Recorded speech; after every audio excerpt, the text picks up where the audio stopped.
Hey guys, in this video I will show you how you can fix Rocket League crashing on startup screen. It's quite easy and straightforward fix, so without further ado, let's get started.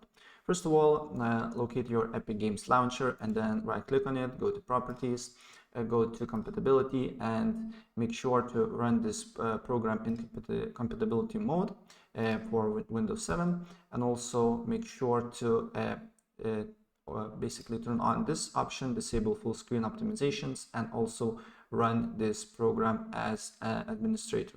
So make sure these two options are on, then press apply, okay, and then go to Epic Games Launcher, and then we need to wait for a few seconds until the page loads up here, and go to library, go to Rocket League, right click on it, and go to manage, and make sure to verify game files. So maybe you have some corrupted files that need to be fixed, and after that wait to verify the game files and launch the game.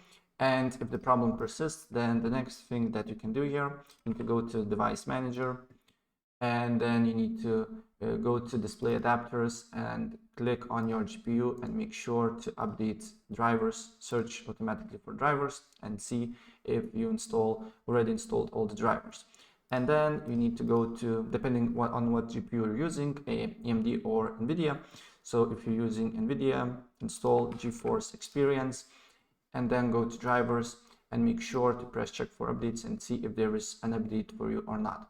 Say basically the same thing with AMD, just install AMD Radeon and check for updates and install the latest ones, and also update your operating system drivers. So you need to just write for check for updates, press check for updates here, and if there is basically drivers that need to be installed, just download, install, and then restart your computer, and the problem should be fixed.